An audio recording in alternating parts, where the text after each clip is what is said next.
ചൈനയും അമേരിക്കയുമൊക്കെ എത്ര വലിയ ശക്തരാണ് എന്ന് പറഞ്ഞാലും അവർ ഭയപ്പെടുന്ന ഒരു പ്രധാന കാര്യമുണ്ട്. അതായത് കഴിഞ്ഞ കുറച്ച് ദിവസങ്ങളായി റിപ്പോർട്ട് ചെയ്യപ്പെടുന്ന ഒരു വാർത്തയാണ്.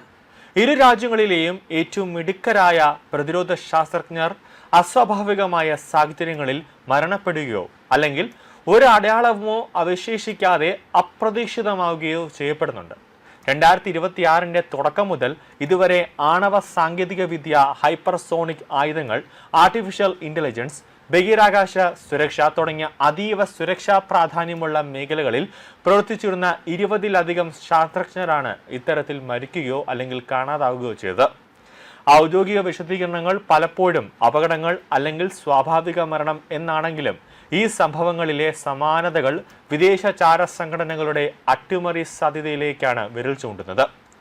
അമേരിക്കയിൽ മാത്രം സമാനമായ സാഹചര്യത്തിൽ 11 പ്രമുഖ ശാസ്ത്രജ്ഞരെയാണ് കാണാതായത്.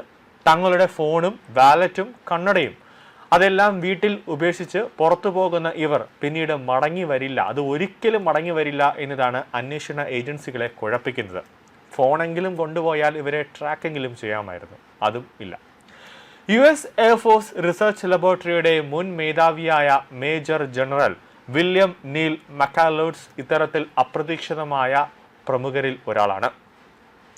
UFO അന്വേഷണങ്ങളിലും പ്രതിരോധ ഗവേഷണങ്ങളിലും നിർണായക പങ്കുവച്ചിരുന്ന അദ്ദേഹം തന്റെ തോക്ക് ഒഴികെ മറ്റെല്ലാം വിലപിടിപ്പുള്ള വസ്തുക്കളും വീട്ടിൽ ഉപേക്ഷിച്ചാണ് 2026 ഫെബ്രുവരിയിൽ അപ്രതീക്ഷിതനായത്.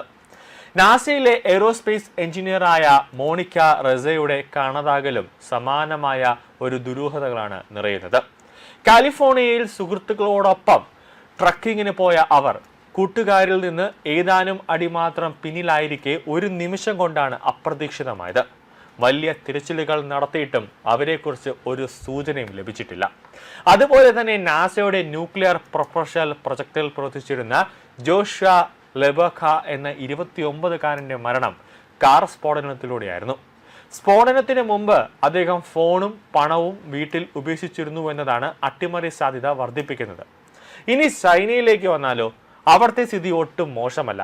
ചൈനീസ് അധികൃതർ പുറത്തുവിടുന്ന കണക്കുകൾ പ്രകാരം 9ഓളം ശാസ്ത്രജ്ഞരാണ് വാഹന അപകടങ്ങളിലോ അല്ലെങ്കിൽ വ്യത്യസ്ത സാഹചര്യങ്ങളിലോ അസുഖബാധിതമായോ മരിക്കുന്നത്.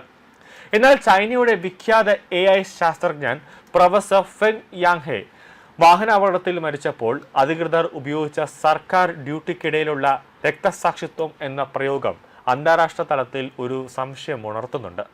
പ്രതിരോധവുമായി ബന്ധപ്പെട്ട സുപ്രധാന യുദ്ധതന്ത്രങ്ങൾ AI വഴി വികസിപ്പിക്കുന്നതിൽ പ്രധാനിയായിരുന്നു അദ്ദേഹം. ലോകശക്തികൾ തമ്മിലുള്ള സാങ്കേതിക യുദ്ധത്തിന്റെ ഭാഗമാണോ ഈ കൊലപാതകങ്ങളും അതോടൊപ്പം തന്നെ തിരോധാനങ്ങളും എന്ന സംശയം ബലപ്പെടുകയാണ്. ഓരോ ശാസ്ത്രജ്ഞനും അപ്രതീക്ഷിതമാകുമ്പോൾ അവർ കൈകാര്യം ചെയ്തിരുന്ന അതീവ രഹസ്യ സ്വഭാവമുള്ള വിവരങ്ങളും രാജ്യത്തിന് നഷ്ടമാവുകയാണ്. വിദേശ ചാര സംഘടനകൾ രാജ്യത്തിന്റെ സാങ്കേതിക അടിത്തറ തകർക്കാൻ ലക്ഷ്യമിട്ടുള്ള നീക്കങ്ങളാണോ ഇതിന് പിന്നിലെന്ന് FBI-യും വൈറ്റ് ഹൗസും അതീവ ഗൗരവമായി അതീവ രഹസ്യമായി അന്വേഷിക്കുന്നുണ്ട്. ഈ നിഗൂഢതകൾക്ക് പിന്നിലെ യഥാർത്ഥ കാരണങ്ങൾ പുറത്തു വരാത്തത് വൻ ശക്തി രാജ്യങ്ങളെ ശാസ്ത്ര സമൂഹത്തിനിടയിൽ വലിയൊരു ഭീതിയാണ് പടർത്തുന്നത്.